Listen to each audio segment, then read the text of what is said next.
এই দেশে সরকারি চাকরির পরীক্ষার প্রস্তুতি নিতে যতটা না ধৈর্য দেখাতে হয়, তার থেকে বেশি ধৈর্যের পরীক্ষা দিতে হয় সেই পরীক্ষাটা দিতে গেলে। जब छात्र वहां एग्जाम देने पहुंचता है तो वाईफाई की सुविधा नहीं होती है। ऐसी जगह पे एसएससी का एग्जामिनेशन सेंटर दिया जाता है। देखिए सेंटर्स पे बाउंसर बुलाकर बच्चे का सिर फोड़ा गया अगर उसने किसी बात का कुछ विरोध किया गया है। কারণ আমাদের দেশের সরকারি সংস্থারা ছেলে মেয়েদের ভবিষ্যৎ বিক্রি করে দেয় সব থেকে কম দাম হাঁকা ঠিকাদারদের কাছে। उधर बच्चों को खदेड़ कर मारा जा रहा है, दौड़ा के भगाया जा रहा है, पुलिस जो है बल प्रयोग भी कर रही है। আজকের গল্পটাই এমন যেটা শুনে তোমার কখনো হাসি পাবে, আবার কখনো খিস্তি মারতেও ইচ্ছে করবে। बच्चों की लड़ाई के लिए जान दे देंगे। ये बदतमीजी करेंगे हमारे साथ में। इनको पढ़ा करके डिपार्टमेंट में हमने भेजा है। কারণ এই হাসিটা পেটের ভেতরে খিলখিলিয়ে ওঠা হাসি না, এই হাসিটা হতাশা রাগ মেশানো একটা ব্যঙ্গাত্মক হাসি। यूपीएससी एसएससी एग्जाम में जो धांधली हो रहा है उस धांधली को बंद किया जाए। बच्चों के लिए रो रहा हूँ, तुम्हारे बच्चों के लिए रो रहा हूँ। এই গল্প এসএসসি।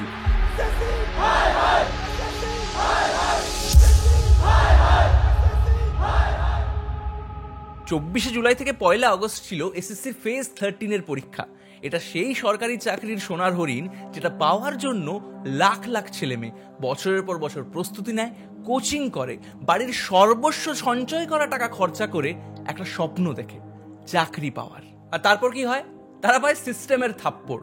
আমাদের দেশের রিক্রুটমেন্ট সিস্টেম বলে, বাঁধা ধরা সিলেবাস তো মুখস্থ করেছো, এবার নাও unofficial syllabus, loading screen, bouncer, লাঠি এবং পরীক্ষা বাতিল। পরীক্ষা শুরু হওয়ার কথা ছিল 24 জুলাই।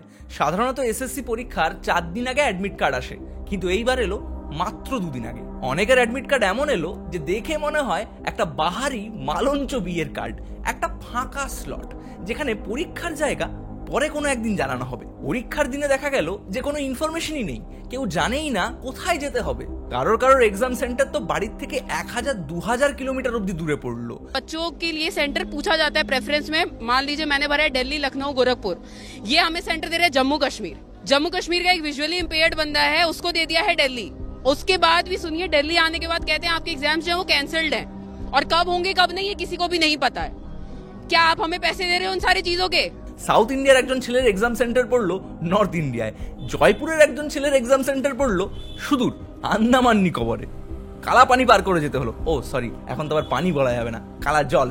एक दिन पहले एडमिट कार्ड दे रहा है, 3 दिन पहले एडमिट कार्ड बहुत लोगों का आया, उसमें सेंटर नहीं दिया हुआ, ब्लैंक है। मतलब जो सेंटर दे रहा है, कुछ बच्चों का अंडमान निकोबार सेंटर दिया है। अंडमान निकोबार फ्लाइट जाती है, आप फ्लाइट का टिकट चेक करेंगे तो वन साइड से 15,000 रुपये मिनिमम है, 30,000 रुपये जाने का, मिनिमम 50,000 रुपीज एक्सपेंस करके एग्जाम देने जाए। যাই হোক, তাহলে কিভাবে একটা স্টুডেন্ট এতটা ট্রাভেল করবে? ফ্লাইটের যা দাম ছেড়েই দাও, আর ইন্ডিয়ান রেলওয়েজের যা অবস্থা, 2 দিন আগে কেন 2 মাস আগেও টিকিট পাওয়া যায় না। আর এমনিতেই ভারতবর্ষের পরিবহন ব্যবস্থা, সেটা নিয়ে কথা নাই বললাম। তাহলে আলটিমেটলি স্টুডেন্টরা যেত কি করে? স্পিড পোস্ট করে পাঠাতো নাকি নিজেদেরকে? এত 7 সমুদ্র 13 নদীর পার করেও যারা আলটিমেটলি এক্সাম সেন্টারে গিয়ে পৌঁছেছিল, তারা গিয়ে দেখলো সেখানে একটা পরিষ্কার A4 পেপারে লেখা আছে এক্সাম ক্যান্সেল, শুভ কামনা রইল। দিল্লির পবন গঙ্গা এডুকেশনাল সেন্টার 2 আর কর্ণাটকার এডুকেশন ইন্টারন্যাশনাল হুবলিতে টেকনিক্যাল এবং অ্যাডমিনিস্ট্রেটিভ গ্লিচের কারণে পরীক্ষাই বাতিল হয়ে গেল। জাস্ট একবার ভাবো, একজন ঝাড়খণ্ড থেকে কর্ণাটকা এসছে, কত কষ্ট করে ট্রেন, হোটেল, খাবারের টাকা জোগাড় করেছে, তারপর আলটিমেটলি গিয়ে প্রশ্নপত্রের বদলে কি দেখলো? এরকম একটা ক্যান্সেল নোটিস। ভাই, এটা কি এক্সাম সেন্টার নাকি এক্সপেরিমেন্ট সেন্টার? এত কিছুর পরেও যদি তুমি ভাগ্যবান হও আর তোমার পরীক্ষা শুরু হয়, সেখানেই শেষ না, ভাগ্যের পরীক্ষা তখনও বাকি। বহু জায়গায় বায়োমেট্রিক সিস্টেম কাজ করেনি, মানে স্টুডেন্টরা এক্সাম সেন্টারের বাইরেই আটকে ছিল। और यहाँ पे बीच एग्जाम में कम से कम 10 से 15 मिनट के लिए सबका समय रुक गया है, एग्जाम नहीं चल रहा था, पूरा सिस्टम लॉक हो गया था। और यहाँ पे देख सकते हो कि पूरा का पूरा जो टीम है, एग्जिट एग्जाम करने वाला बायोमेट्रिक कोई नहीं है, और सारे बच्चे बस इधर उधर घूम रहे हैं, सबके सब निकल गए हैं। ভেতরে ঢুকলেও মজার জিনিস ছিল, কারণ এক্সাম সেন্টারের কম্পিউটারগুলোর দাবি ছিল आज मूड नहीं कर रहा, इसे कल देखते हैं इस काम को। কোনো সেন্টারে তো 10-15 মিনিটের জন্য সিস্টেমই হ্যাং করে যায়, স্ক্রিনে ঘুরতে থাকে বাফারিং এর চাকা। SSC exam, please wait forever. Computer হঠাৎই বন্ধ হয়ে যাচ্ছে, কেউ কাউকে কিছু বলতেও পারছে না, আর যাদের সিস্টেম কাজ করছে তাদেরও কাজ করতে হচ্ছে কুস্তি করে। মাউসের কোয়ালিটি এমন ছিল যেন এসএসসি ফেজ 13 এর প্রথম রাউন্ডই হলো যে সঠিক উত্তর বাঁচতে গেলে আগে 5 বার ক্লিক করে দেখাও, মানে উত্তর ঠিক জানো কিনা সেটা সেকেন্ডারি, প্রাইমারি হলো তোমার গায়ের জোর আছে কিনা। পরীক্ষার্থী বলছে যে দাদা মাউস কাজ করছে না, স্টাফ গিয়ে উত্তর দিচ্ছে, বদলানোই যাবে না। বলছি মাউস না দেশের নেতা, যে উনি না থাকলে আর কোনো অপশনই নেই? मैं नहीं तो कौन बे। সত্যি বলছি, একটা এক্সাম সেন্টারের পাশেই ডিজে পার্টি চলছিল। মানে ধরো প্রশ্ন এসছে যে ভারতবর্ষ কবে স্বাধীন হয়েছিল।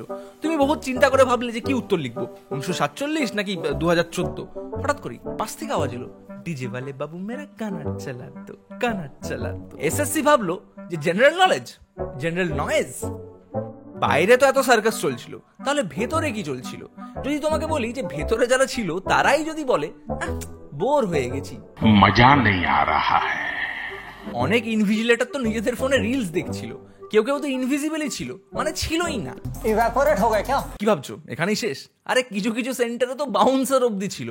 एग्जाम सेंटर्स पे बाउंसर्स को रखा जा रहा है, ये समझ में नहीं आ रहा है कि एग्जाम सेंटर्स पे बाउंसर्स का क्या काम है। মানে ধরো তুমি পরীক্ষা দিচ্ছ এবং তোমার মাউস কাজ করছে না, তুমি তাকে গিয়ে কমপ্লেন করলে যে দাদা দেখুন না মাউসটা একটু কাজ করছে না।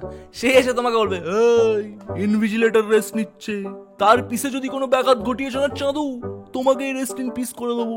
তাহলে প্রশ্ন তো উঠছেই, এই সব কিছু আছে কাদের হাতে? দেখো এসএসসি নিজে তো পরীক্ষা নেয় না, তারা টেন্ডার দেয় ভেন্ডার নামের কিছু বেসরকারি সংস্থাকে। আগে এই কাজ করতো টিসিএস, কিন্তু এবার এসএসসি ভাবলো আমরা তো মশাই সরকারি সংস্থা, টাকা বাঁচানোটা আমাদের জন্মগত অধিকার। বাঁচানো না কি সেটা তো যাই হোক, আর গেলাম না। আর সেই কারণেই তারা টেন্ডার দিল এমন এক ভেন্ডারকে যারা সব থেকে কম টাকা দাবি করেছিল। নাম এডুকেটিভ ক্যারিয়ার টেকনোলজিস। টিসিএস এই এক্সাম করাতে খরচা করতো 450 কোটি টাকা, এডুকুইটি সেটাই বললো করবে 250 কোটি টাকায়। এবার তুমি জিজ্ঞেস করতেই পারো যে যদি কেউ কম টাকাতে বলে এক্সাম করিয়ে দেবো, সমস্যা কোথায়? দাঁড়াও দর্শক বন্ধু, এটা সেই এডুকুইটি যাকে 2020 সালে সেন্ট্রাল ডিরেক্টরেট অফ ট্রেনিং বলেছিল যে এরা কম্পিউটার ভিত্তিক পরীক্ষা নেওয়ার জন্য অযোগ্য। কিন্তু তারপরে ওদের হাতেই দেওয়া হলো এত বড় দায়িত্ব। আর এই এডুকুইটির পাস্ট রেকর্ডও কিন্তু সোনায় মোড়া। 2022 সালের মধ্যপ্রদেশ স্টেট, ওরা নিজেরা কিছু করলো না, কন্ট্রাক্টটা নিয়ে গিয়ে দিল রাজস্থানের একটা কোম্পানিকে সাব কন্ট্রাক্ট হিসেবে, মাঝখান থেকে খেলো কমিশন। ফলাফল কি হয়েছিল? Exam question paper leak. 2023-এর মধ্যপ্রদেশ পটওয়ারি এক্সাম, সেখানে তো এত বেশি নকল হয়েছিল যে মুখ্যমন্ত্রী শিবরাজ সিং চৌহান নিজেই এই এডুকুইটির এগেনস্টে তদন্তের নির্দেশ দেন। এত কিছুর পরেও এসএসসির একটাই কথা, এরা দাম কম চাইছে, এদের দিয়ে দাও। মানে ভবিষ্যৎ যত সস্তায় বিক্রি করা যায় তত ভালো। 3 লাখ ছাত্রছাত্রী যে এসএসসি ফেজ 13 এর পরীক্ষা দেয়, তাদের টেন্ডার তো এডুকুইটির কাছে ছিলই। আর কদিন পরে এসএসসি সিজিএল এর পরীক্ষা হবে, যেখানে 30 লাখ ছাত্রছাত্রী পরীক্ষা দেবে, তাদের টেন্ডার কাদের কাছে?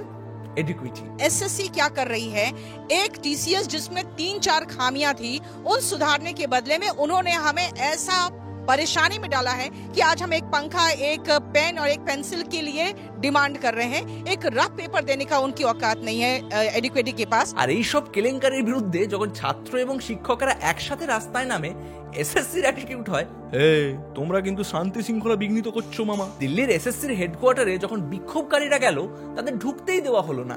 এসএসসি চেয়ারম্যানের সাথে দেখা করার কথাও ছিল, কারণ কথা হয়েছিল তিনি আসবেন, কথা বলবেন, তবু কথা হলো না, কারণ সবাই এসেছিল, শুধু তিনি এলেন না। পুলিশ বিক্ষোভকারীদের ধরে বাসে তোলে। ये देखिए क्या हुआ मैम, क्या हुआ नीतू मैम, क्या हुआ? ये लोग उठा के लेके जा रहे हैं। কয়েক ঘন্টা ধরে তো রাস্তাতেই ঘোরায়, কারণ বুঝতেই পারছিল না যে এদের নিয়ে যাবেটা কোথায়। কিছু কিছু শিক্ষককে তো জোর করে আটকে রাখা হয়। मैंने 4 घंटे से पुलिस हमें घुमाई जा रही है। किस लिए हमें डिटेन किया? अभी जेल से छूट के आ रहा हूँ मैं। किस वजह से क्यों मेरा कॉलर पकड़ा? যারা ভবিষ্যৎ গড়ার চেষ্টা করছে তাদেরই মুখে লাঠি পড়ে। তুমি কি ভাবছো এটা শুধু এসএসসি? আরে না, ভারতে পরীক্ষা নেওয়ার যে ব্যাপারটা না, সেখানে দুর্নীতি না হলে চলেই না। নিট 2024-এর কথা মনে আছে? প্রায় 8 জন টপারের রোল নাম্বার ছিল একের পর এক। 67 জন 720-র মধ্যে 720 পেয়েছিল।